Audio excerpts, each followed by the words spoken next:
আসসালামু আলাইকুম। Poultry farming টেকনিক্সে আপনাদের স্বাগতম। আজকে আমরা আলোচনা করব আমাদের মুরগির ভ্যাকসিন পানিতে মিশিয়ে দেওয়ার কিছু বিষয়ে, আর হচ্ছে আমরা পানি বিশুদ্ধিকরণে কি ব্যবহার করি। তো এই বিষয়টি আমরা আমাদের প্যারেন্টসের ঘরে ঢুকে প্যারেন্টস মুরগি দেখাতে দেখাতেই বলি। তো আমরা পানিতে হচ্ছে ব্লিচিং ব্যবহার করি, এরপরে ক্লোটেক নামে একটি লিকুইডও ব্যবহার করা হয়।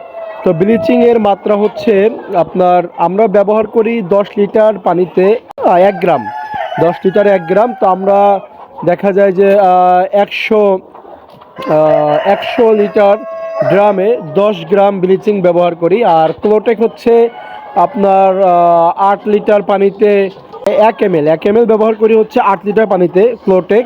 আর ব্লিচিংটা বেশি ব্যবহার করি, এটা 10 লিটার পানিতে আমরা ব্যবহার করি হচ্ছে 1 গ্রাম। তো এভাবে আমরা বিশুদ্ধিকরণ মোটামুটি করে থাকি পানিটা। আর আমাদের কাছে একজন জানতে চেয়েছেন যে ভ্যাকসিনের মধ্যে কেন দুধ মেশানো হয়, অর্থাৎ ভ্যাকসিন যেটা কিনা পানিতে দিচ্ছি সেটাতে কেন দুধ মিশিয়ে দিচ্ছি। এটা একজনের জিজ্ঞাসা ছিল যে আমরা পানির ভ্যাকসিনে কেন আর কি দুধ মিশিয়ে দেই। তো সেটা নিয়ে আজকে কিছুটা মোটামুটি আলোচনা করবো ইনশাল্লাহ। আর এখন হচ্ছে এই যে ডিম উঠানো হচ্ছে, শেষ পর্যায়ে ডিম উঠানো হচ্ছে। সোনালি থেকে ডিম চেক দেওয়া হচ্ছে, আমাদের সোনালি সুপার হাইব্রিড, এটা থেকে ডিম চেক দেওয়া হচ্ছে। এটা ইনশাল্লাহ আমরা সপ্তাহখানিক পর থেকেই হ্যাচ ডিম আর কি ধরবো।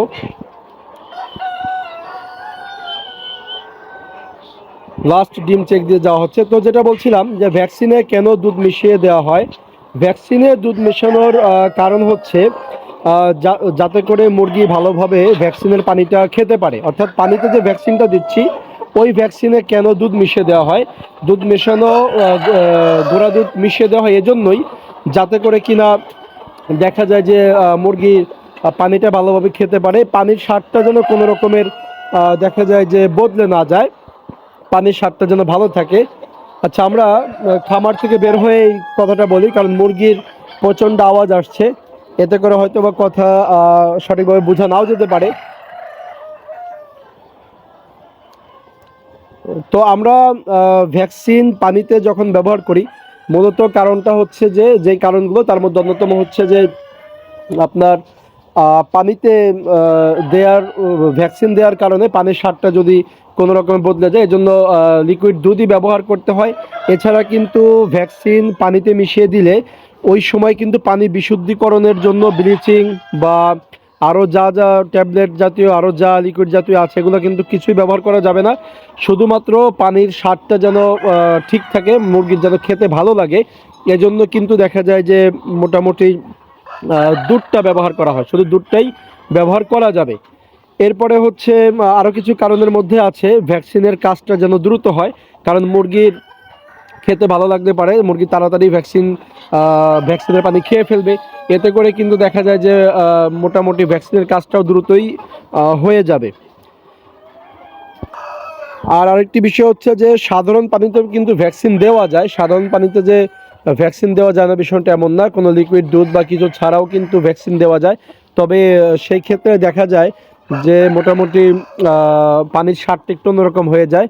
তো এ জাতীয় কিছু কারণ আর কি লিকুইড দুধ দিয়ে দেওয়া, কারণ লিকুইড দুধ দিয়েই একমাত্র ভ্যাকসিনের সঙ্গে মিশিয়ে পানিতে দেওয়া যায়, তাছাড়া অন্য কিছু কিন্তু তখন ওই পানিতে ব্যবহার করা যায় না। তো এই জাতীয় কিছু কারণেই আমরা আর কি ওই লিকুইড দুধ এটা ভ্যাকসিনের ক্ষেত্রে ব্যবহার করে থাকি। যেই ভ্যাকসিনটা কিনা পানিতে মিশিয়ে দিচ্ছি সেটার ক্ষেত্রে আমরা ব্যবহার করে থাকি। আরেকটা বিষয় হচ্ছে যে ভ্যাকসিন কিন্তু অবশ্যই দেখা যায় যে মাত্র 1 থেকে 1.5 ঘন্টা পর্যন্ত আপনি দিয়ে রাখতে পারবেন, এর বেশি কিন্তু ভ্যাকসিন রাখা যাবে না, নাহলে কিন্তু ভ্যাকসিনের কার্যকারিতাটাও থাকবে না এবং পাশাপাশি মুরগির ক্ষতির সম্ভাবনা রয়েছে। আর আরেকটি বিষয় হচ্ছে যে আমরা এর আগে তো ভ্যাকসিনের যে পরিমাপটা সেটা বলেই দিয়েছি, যে কতটুকু পানিতে আমরা ভ্যাকসিন দিচ্ছি, আর তারপরে দুধের পরিমাণটা কতটুকু থাকবে সেটা আমরা এর আগেও বলে দিয়েছি। আর পাশাপাশি হচ্ছে আমরা দেখতে পাচ্ছেন যে মোটর থেকে কিন্তু একেবারে মোটর থেকে সরাসরি যে পানিটা অনেক সময় আপনাদেরকে ভিডিওতে দেখিয়েছি যে মোটর থেকে সরাসরি পাইপ দিয়ে ড্রামে পানি দিচ্ছি। আসলে কিন্তু আমরা দেখা যায় যে ওই পানি বিশুদ্ধিকরণের যে ব্লিচিং বা ক্লোটেক, তারপরে আমরা এ জাতীয় যা ব্যবহার করি মোটামুটি এগুলা কিন্তু দেখা যায় যে আমাদের ওইগুলো ব্যবহার করা হয়, একেবারে সরাসরি আমরা কোনো পানি দেই না। তো এভাবে করে আমরা মোটামুটি পানি বিশুদ্ধ করে নেই। এখন হচ্ছে একেবারেই মানে সন্ধ্যার আগে, তো ঠান্ডা আবহাওয়া আছে, যে কারণে দেখতে পাচ্ছেন যে পলিথিন বাইরে নামিয়ে দেওয়া হয়েছে এবং পর্দাগুলো কিন্তু টেনে দেওয়া হচ্ছে। এই পাশের বড় মুরগির জন্য শুধু পর্দাগুলো টেনে দেওয়া হয়েছে, তবে পিছন সাইডে আর পূর্ব পাশে কিন্তু পলিথিন টানা হয়েছে। আর দেখা যায় যে এই পাশে আমাদের পলিথিন তো দেওয়া হয়েছে। এই যে মাত্র আমাদের মঞ্জুর আলম বাচ্চু আঙ্কেল, তিনি মোটামুটি পর্দাটাও টেনে দিয়েছেন। আর খামারের সামনেই তার পরার পোশাক আবার ছড়িয়ে দিয়েছিলেন।